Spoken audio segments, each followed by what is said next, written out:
MLC ఎన్నికల కోసం అధికార కాంగ్రెస్ పార్టీ అభ్యర్థుల్ని ప్రకటిస్తూ అద్దంకి దయాకర్కి మరోసారి షాక్ ఇచ్చింది.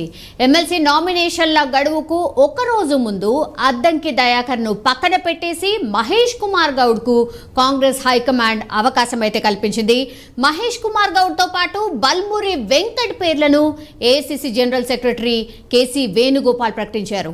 ఈ నెల 29న ఎమ్మెల్యే కోట ఎమ్మెల్సీ ఎన్నికలు జరగబోతున్నాయి. ఈ మేరకు కాంగ్రెస్ ముఖ్య నేతలు ఇద్దరు అభ్యర్థులకు ఫోన్ చేసి సమాచారం అందించారు. ఇన్పుట్ ఎడిటర్ సంజయ్ జాయిన్ అవుతున్నారు. సంజయ్, లాస్ట్ మూమెంట్ వరకు కూడా అద్దంకి దయాకర్కి డెఫినెట్లీ ఎమ్మెల్సీ సీట్ దక్కబోతుంది అని ప్రచారం అయితే జరిగింది. అందరూ అనుకున్నారు కంపల్సరీ అద్దంకి దయాకర్కి ఈసారి ఎమ్మెల్సీ కన్ఫర్మ్ అని. కానీ లాస్ట్ మూమెంట్లో ఏం జరిగింది, ఎందుకని తెర మీదకి మహేష్ కుమార్ గౌడ్ పేరు ఎందుకు వచ్చింది?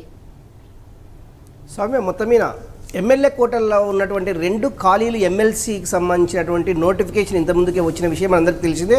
అందులో భాగంగా అధికార కాంగ్రెస్ పార్టీకి సంబంధించినటువంటి ఇద్దరు అభ్యర్థులను ఈరోజు ఏఐసిసి ఇద్దరు అభ్యర్థుల పేర్లను ప్రకటించడం జరిగింది. అందులో మహేష్ కుమార్ గౌడ్ ఒకరైతే, రెండో వ్యక్తి ఎన్ఎస్యు రాష్ట్ర అధ్యక్షుడిగా ఉన్నటువంటి బల్మూరు వెంకట్, ఈ ఇద్దరి పేర్లు ఖరారు చేస్తూ అది జాతీయ కాంగ్రెస్ పార్టీ అధికార ప్రతినిధి ఉన్నటువంటి జనరల్ సెక్రటరీ వేణుగోపాల్ ఈ పేర్లని అనౌన్స్ చేసేసి గాంధీ భవన్ పంపించడం జరిగింది. గాంధీ భవన్ నుంచి వాళ్ళకి సమాచారం ఇవ్వడము, వాళ్ళు అడావుడిన గాంధీ భవన్ చేరుకొని మహేష్ కుమార్ గౌడ్తో పాటు బల్మూరు వెంకట్ వీళ్ళిద్దరు నామినేషన్లకు సంబంధించినటువంటి లైన్ క్లియర్ అయిందని చెప్పుకోవాలి. రేపు ఉదయం 11 గంటలకు అసెంబ్లీ ప్రాంగణంలో ఉన్నటువంటి అక్కడ నామినేషన్ వేయనున్నారు వీళ్ళిద్దరూ. ఇందులో భాగంగా అంటే రేపు జరిగేటటువంటి లాస్ట్ చివరి రోజు, రేపు 18వ డేట్ నాడు నామినేషన్, అంటే ఎమ్మెల్యే కోటకు సంబంధించినటువంటి ఎమ్మెల్సీ అభ్యర్థులది నామినేషన్ రేపు ముగుస్తుంది. ఇందులో భాగంగా ఈరోజు ప్రకటించేసేసి ఈరోజు వీళ్లకు బీఫామ్లు ఇచ్చే కార్యక్రమం కూడా అది గాంధీ భవన్ వర్గాలు కూడా ఇప్పటికే దీనిపైన కొంత చర్చ అయితే జరిగింది మొత్తం మీద. ఎందుకంటే పీసీసీ అధ్యక్షుడిగా ఉన్న వ్యక్తి మాత్రమే బీఫామ్లని అది ఇష్యూ చేయాలి. అందులో భాగంగా బీఫామ్లకు సంబంధించినటువంటి రాష్ట్ర పీసీసీ అధ్యక్షుడిగా ఉన్నటువంటి ముఖ్యమంత్రి రేవంత్ రెడ్డి ఈయన విదేశీ పర్యటనలు ఉండడం వల్ల దీనికి సంబంధించినటువంటి ఇద్దరు బీఫామ్లకు సంబంధించినటువంటి ఎవరు ఇవ్వాలి అనే కొంతసేపు తర్జన అవ్వడం జరిగింది. వర్కింగ్ ప్రెసిడెంట్గా ఉన్నటువంటి జగ్గారెడ్డి ఈ 2 నామినేషన్లకు సంబంధించినటువంటి బీఫామ్లను ఈరోజు సాయంత్రం కానీ రేపు మార్నింగ్ కానీ వీళ్ళిద్దరికి ఇచ్చే అవకాశము చాలా స్పష్టంగా కనిపిస్తుంది. ఎందుకంటే సమయం లేదు, రేపు సాయంత్రం 5 గంటల లోపల వీళ్ళు నామినేషన్లు ఇవ్వాల్సి ఉంటుంది. 19వ డేట్ నాడు దీన్ని పరిశీలించబడి ఉంటుంది. అందులో దీనికి సంబంధించినటువంటి ఇప్పటికీ 25 మంది ఎమ్మెల్యేలు ఒక్కొక్క క్యాండిడేట్కు వాళ్ళ సంతకాలు పెట్టేసేసి, అంటే మహేష్ కుమార్ గౌడ్కు ఒక 25 మంది, బల్మూరు వెంకట్కు సంబంధించినటువంటి 25 మంది సంతకాలతో కూడినటువంటి పేపర్స్ను కూడా గాంధీ భవన్కు అందజేయడం జరిగింది. గాంధీ భవన్కు సంబంధించినటువంటి అంటే కొంతమంది సీనియర్ నాయకులు కూడా ఈ యొక్క దీనికి సంబంధించినటువంటి అంటే ఈ పేర్లు ఎవరెవరికి ఇవ్వాలి, అది ఓటు వేయాలి ఎమ్మెల్యేలు అనే దాని మీద కూడా దీనిపైన కూడా కొంత చర్చ జరిగింది. సుమారు నిన్నటి నుంచి ఈ తతంగం మొత్తం సాగుతుంది. ఓన్లీ పేర్ల యొక్క అంటే ఎవరిని అది కేంద్ర అధినాయకత్వం ఎవరిని ప్రకటిస్తుంది, అంటే ఎవరి పేర్లను ప్రకటిస్తుంది, ఆ పేర్లు మాత్రమే పెండింగ్లో పెట్టి దీనికి సంబంధించినటువంటి 2 ఎమ్మెల్సీలకు సంబంధించినటువంటి పూర్తి వర్క్ను గాంధీ భవన్ వర్గాలు ఇప్పటికే పూర్తి కంప్లీట్ చేసిందని చెప్పుకోవచ్చు. అందులో భాగంగా అంటే నామినేషన్ పత్రాలు కూడా రెడీ అయినాయి. నామినేషన్ పత్రాలకు సంబంధించినటువంటిది కూడా దీనిపైన అంటే లీగల్ అడ్వైజర్ ఉన్నటువంటి కొంతమందితో సంప్రదించడం కూడా జరిగిందని చెప్పుకోవచ్చు. ఒకటి అంటే ఇదంతా ఒక ఎత్తు అయితే, మొన్నటి వరకు ఉన్నటువంటి అద్దంకి దయాకర్ పేరు ఏదైతే ఉందో, మొన్నటి వరకు చెప్పుకున్నటువంటి అద్దంకి దయాకర్ పేరు ఎమ్మెల్సీ స్థానాల్లో అద్దంకి దయాకరు బల్మూరు వెంకట పేరే బలంగా వినిపించాయి. కాకపోతే ఇక్కడ ఏంటంటే సామాజిక వర్గానికి సంబంధించినటువంటి బీసీ అంటే మన జరిగినటువంటి ఎమ్మెల్యే క్యాండిడేట్లో కూడా బీసీ వర్గానికి చాలా తక్కువ సీట్లు ఇచ్చాము, అందులో భాగంగానే బీసీలకు కొద్ది అవకాశం కల్పించాలనే ఉద్దేశంతో ఇద్దరు బీసీ వర్గానికి సంబంధించినటువంటి వ్యక్తులు కనుక వీళ్ళిద్దరికి ఇవ్వడం జరిగింది. సౌమ్య, కానీ తుంగతుర్తి నుంచి టికెట్ ఆశించారు, మనందరికీ తెలుసు. స్వల్ప మెజార్టీతోనే ఆయన ఓడిపోయిన పరిస్థితి ఉంది అద్దంకి దయాకర్. సో అప్పుడు కాంప్రమైజ్ అయ్యారు, తుంగతుర్తి టికెట్ వదులుకున్నారు.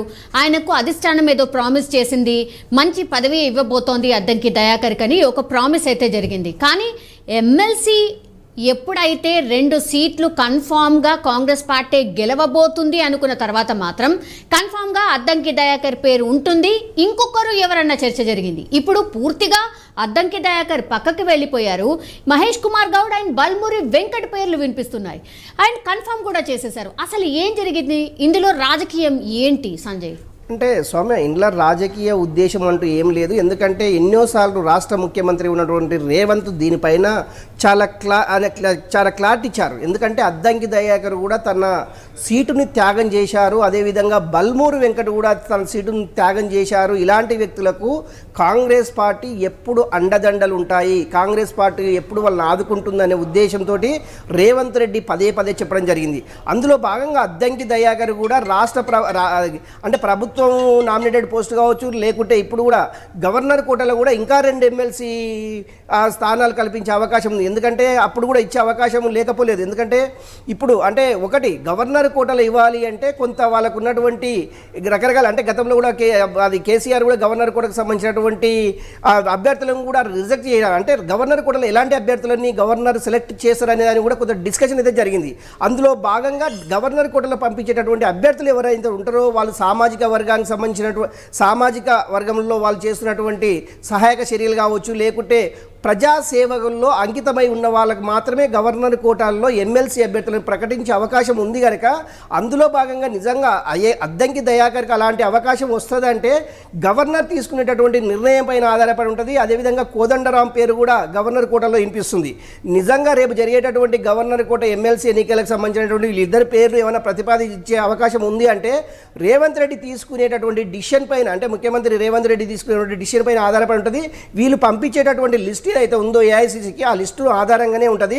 ఒకటి వీళ్ళిద్దరిని ప్రకటించడం వెనుక కూడా చాలా కొంత తర్జన భర్జన పడడం జరిగింది. ఎందుకంటే ఎన్ఐసి అధ్యక్షుడు ఉన్నటువంటి బల్మూరి వెంకట్, అదేవిధంగా హుజురాబాద్ నుంచి బై ఎలక్షన్లో కూడా ఓడిపోవడము, ఆయన హుజురాబాద్ నుంచి 2 సార్లు టికెట్ ఆశించి భంగపడడము విషయం మనందరికీ తెలిసిందే. అందులో భాగంగానే మహేష్ కుమార్ గౌడ్ కూడా చాలా కాలం నుంచి కాంగ్రెస్ పార్టీని అంటుపెట్టుకొని కాంగ్రెస్ పార్టీకి సంబంధించినటువంటి అంశాలను అన్నింటినీ, కాంగ్రెస్ సంబంధించినటువంటి మంచి చెడులను, ఇలాంటి వ్యక్తులని చూజ్ చేసుకోవాలి, కాంగ్రెస్ పార్టీ కోసం పనిచేసే వాళ్ళని మనము అవకాశం కల్పించాలనే ఉద్దేశంతో కాంగ్రెస్ జాతీయ నాయకత్వం వీళ్ళిద్దరి వైపు మొగ్గు చూపుతుందని చెప్పుకోవాలి. సో మొత్తం మీద ఎవరికైనా కూడా అద్దంకి దయాకర ఇంకొకరు ఎవరైనా సరే కానీ కాంగ్రెస్ పార్టీకి సంబంధించిన వ్యక్తులు ఎవరైనా సరే, కాంగ్రెస్ పార్టీ కోసం పనిచేసే వ్యక్తులు ఎవరైనా సరే కాంగ్రెస్ పార్టీ పూర్తి అండదండలు ఉంటాయి, కాంగ్రెస్ పార్టీ యొక్క సహాయ సహకారాలు అందరికీ ఉంటాయి అనే ఉద్దేశం అయితే ఇప్పటికే ముఖ్యమంత్రి రేవంత్ రెడ్డి, పిసిసి అధ్యక్షుడి హోదాలో ఉన్నటువంటి రేవంత్ రెడ్డి స్పష్టమైన ఆదేశాలు జారీ చేయడం. నిజంగా కూడా ఇప్పుడు జరిగినటువంటి ఈ యొక్క ఎమ్మెల్సీ ఇద్దరికి కాకపోవచ్చు, రేపు పొద్దుగాల ఉన్నటువంటి నామినేటెడ్ పోస్టులు కావచ్చు, గవర్నర్ కోట కావచ్చు, రకరకాల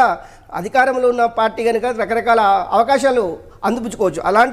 అందులో భాగంగానే ఎవరైతే పదవులు రాలేదని భంగపడకుండా, పదవులు రాలేదని నిరాశపడకుండా వచ్చేటటువంటి వాటిని వాళ్ళకు అన్ని అవకాశాలు కల్పిస్తామనేసి ఇప్పటికే కాంగ్రెస్ వర్గాలు, గాంధీభవన్ వర్గాలు అయితే చెబుతున్నది.